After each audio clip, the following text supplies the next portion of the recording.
Sabirabad rayonunda 16 yaşlı gəlinin həyat yoldaşı tərəfindən qətlə yetirilməsi ilə bağlı bəzi məqamlar məlum olub.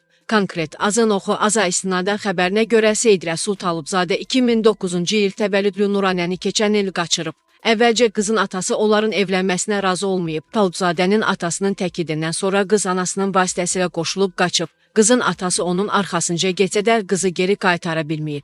Xəbərə görə Talıbzadənin ailəsi Sabirabadda ağır seyidlərdən sayılır və tikinti biznesi ilə məşğuldur. Rayon ictimaiyyəti onu Mir Mövsüm Ağ kimi tanıyır və hörmət edirmiş. Qızın atasının isə Talıbzadənin atası Mir Mövsüm Talıbova borcu olub. Buna görə də qızın atası İlkin Ələsgərov qızını geri ala bilməyib. Məlumatda o da qeyd olunur ki, hadisədən bir həftə əvvəl Talıbzadə ilə Nuranə arasında mübahisə olub. Mübahisə isə rəsmi nikaha görə olub. Belə ki, Seyid Rəsul Nuranə ilə söhbət edərkən ona sən istədiyim vaxt çıxarıb küçəyə ata bilərəm, heç kim də mənə heç nə edə bilməz deyib. 16 yaşlı gəlin isə bu söhbətdən sonra Talıbzadədən rəsmi nikah tələb edib. Talıbzadə gəlinlə razılaşmayıb və ona dini kəbinin olduğunu bildirib. Nəticədə qadın evi tərk edərək Şirvan şəhərinin atasının evinə gedib. Talıbzadə və atası Talıbov bir neçə gün gəlini evə qaytarmaq üçün gəlsələr də qızın atası buna razılıq verməyib.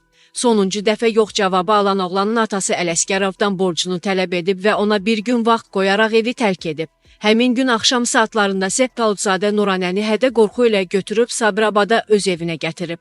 Hadisədən 3 gün sonra isə 16 yaşlı gəlin xüsusi amansızlıqla öldürülüb. Qadının meyiti bir gün evdə saxlandıqdan sonra izi itirmək üçün Kür çayına atılıb. Daha sonra qızın atasına xəbər verilib. Məlumatda o da qeyd edilir ki, 2009-cu il təvəllüdlü qız qoşulub qaçandan sonra onun atası anasından ayrılıb.